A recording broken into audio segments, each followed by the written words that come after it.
వారి సభ్యులు చాలా హుందాగా గవర్నర్ గారు ప్రభుత్వం తరపున ఆయన సందేశాన్ని తీసుకెళ్తున్నప్పుడు వారు చేసింది ఏమాత్రం సబబుగా లేదు. గవర్నర్ గారు గత నెల రోజులుగా ఆయన ఆరోగ్య పరిస్థితి బాగా లేకపోయినా కానీ కంటిన్యూస్గా తీవ్ర జ్వరంతో బాధపడుతున్నప్పటికీ కూడా ఆయన ప్రత్యేకించి వచ్చి ఆయన ఈ రోజుని చాలా ఘనంగా చాలా బలంగా ఈ మెసేజ్ని ఇచ్చినందుకు ముందుగా గవర్నర్ గారికి మా ప్రత్యేక ధన్యవాదాలు.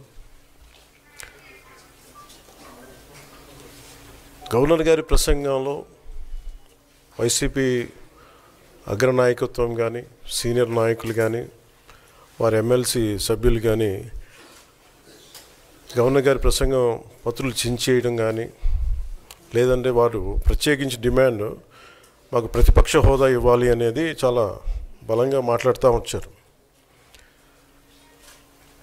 ఇది అడిగితే వచ్చేది కాదు, అది ప్రజలు ఇస్తేనే వస్తుంది.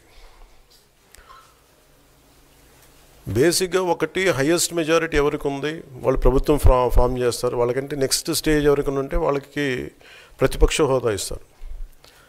అంతేగాని గతంలో మేము ప్రభుత్వాన్ని పరిపాలించాం కాబట్టి మా ప్రతిపక్ష హోదా ఎవరికి ఇవ్వరు.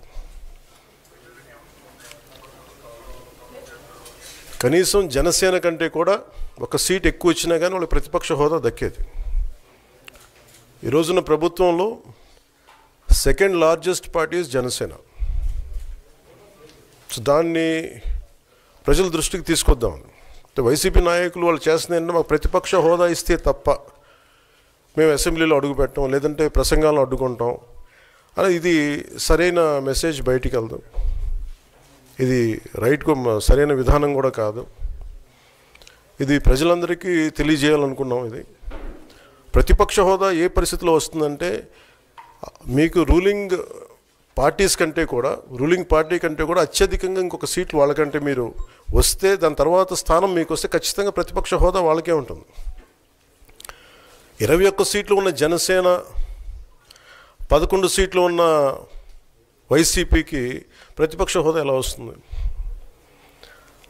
మేము వస్తే తప్ప మేము అసెంబ్లీకి రాము, ఇలా గవర్నర్ ప్రసంగాలను అడ్డుకుంటాం అనేది ఇది సరైనది కాదు. ఇది ప్రజలందరికీ కూడా తెలియచేస్తున్నాం ఈ సందర్భంలో. అందుకని ఇది భవిష్యత్తులో కూడా మేము కోరుకునేది వైసీపీ నాయకుల్ని మీకు ప్రతిపక్ష హోదా ఇవ్వకపోయినా ప్రజలు మీకు 11 సీట్లు ఇచ్చారు, దాన్ని గౌరవించి మీరు అసెంబ్లీకి రండి. మీ స్థాయికి తగ్గట్టుగా మీకు ఎన్ని ప్రశ్నలు అడగాలో దాని తగ్గట్టుగా ఇస్తారు మీకు. ఇవన్నీ దాటి మన స్పీకర్ గారు కూడా చాలా గౌరవంగా వాళ్ళు 11 సీట్లు వచ్చినప్పటికీ కూడా చాలా గౌరవంతో ఇంతకాలం వాళ్ళకి ఇస్తూ వచ్చారు. ప్రశ్నోత్తరాల సమయంలో కూడా ఆయనకి ఇచ్చారు. గతంలో కూడా ఇవన్నీ ఆయన రావడానికి కూడా ఆయన ఎలా రావాలి ఏం చేయాలి దానికి కూడా చాలా ఏమాత్రం ఇబ్బంది పెట్టకుండా గతంలో కూడా చేశారు. ఫస్ట్ మీరు మనకి గవర్నమెంట్ ఫామ్ అయిన తర్వాత కూడా వీటిని దృష్టిలో పెట్టుకొని వైసీపీ కొంచెం హుందాగా వ్యవహరించాల్సిన అవసరం ఉంది. వైసీపీ నాయకులకు కూడా మీకు బాధ్యత ఉంది. గవర్నర్ గారి ప్రసంగాన్ని మీరు ఆ విధంగా మీరు ప్రశాంతంగా విని దాన్ని వచ్చే జరుగుతున్న సమావేశాల్లో మీరు దాని లోటుపాట్లు మీరు చెప్తే బాగుంటుంది తప్ప ఇలా కూర్చోబెట్టి అరుపులు కేకలు ఇది సమంజసంగా లేదు.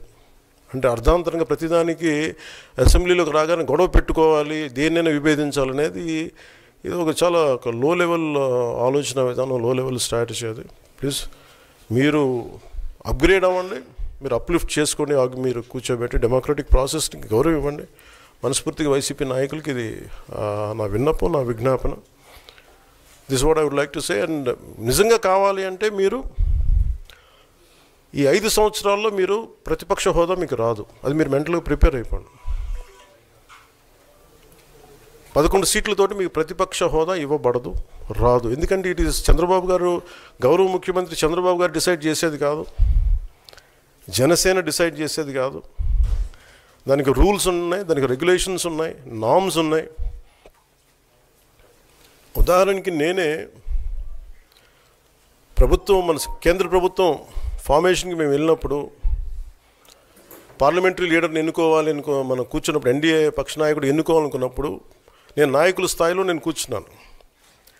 అదే నేను ఇక్కడ మంత్రిగా ప్రమాణ స్వీకారం చేసేటప్పటికి నన్ను ప్రధానమంత్రి గారి పక్కన నన్ను కూర్చోబెట్టలా.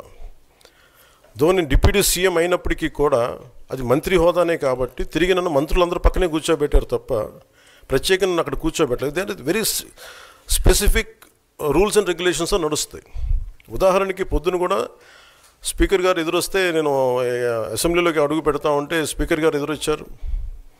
మనకి వచ్చి ఆయన కూడా ఆయనతో పాటు రండి అని వెళ్తుంటే ముందుకు తీసుకెళ్తుంటే నాకు అనిపించింది, సార్ ఇది డిప్యూటీ సీఎంకి ప్రోటోకాల్ ఉండదు, ఓన్లీ ముఖ్యమంత్రి గారు, స్పీకర్, మనకు కౌన్సిల్లో ఉండే చైర్మన్ ఆయనే మీరు చేయాల్సింది తప్ప ఇది మేము ఉండేది కాదని చెప్పి నేనే వెళ్ళిపోయాను. ఎందుకంటే మేమే ప్రోటోకాల్స్ బ్రేక్ ఎందుకు చేయమంటే మాకు లేని ప్రోటోకాల్ మేము అడగం. అలాగే వైసీపీ నాయకత్వం కూడా గుర్తించాల్సింది, ఇది మీకు హోదా ఇవ్వబడదు. ఇది చంద్రబాబు గారు ఆప్ చేస్తేనే కాదు, ఇది ఎవరు ఆప్ చేసింది కాదు, మీకు ప్రజలు మీకు ఇవ్వలేదు. మీకు అది మీరు దృష్టిలో పెట్టుకొని మీరు ప్రవర్తించాల్సింది మనస్ఫూర్తిగా నేను వారిని కోరుకున్నాను. అంతేగాని వారిని ఎక్కడ అవమానం పరచాలని కానీ వారిని తగ్గించాలని కానీ లేదు. 175 సీట్లు కేవలం 11 సీట్లు ఇచ్చారు వాళ్ళకి. ఆ దృష్టిలో పెట్టుకొని ప్రవర్తించవలసిందిగా మనస్ఫూర్తిగా వారికి కోరుకుంటూ మీకు తెలియజేసుకున్నాం. Thank you.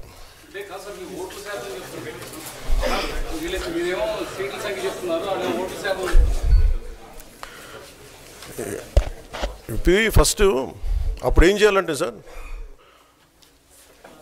అప్పుడు జర్మనీకి వెళ్ళిపోవాలండి. ఇప్పుడు జర్మనీలో ఏంటంటేనండి, నేను జర్మనీ రిజల్ట్స్ కూడా ఏదో వచ్చినాయి చూస్తా ఉన్నాను. ఎలక్షన్స్లో 25% వచ్చిన హైయెస్ట్ పర్సంటేజ్ ఆఫ్ వచ్చిన ఓటుకి ఇన్ని ఎంపీస్, ఇంత అసెంబ్లీ స్థానాలు ఉంటాయి వాళ్ళకి. 5% మించి తక్కువ వస్తే 5% ఓట్లు మిగతా వాళ్ళు పంచుకుంటారు. మనకు అలాంటి బెనిఫిట్ మనకు లేదు కాబట్టి మన రాజ్యాంగంలో లేదు. వాళ్ళు మంకు పట్టు పడితే they are free to go to Germany. Thank you.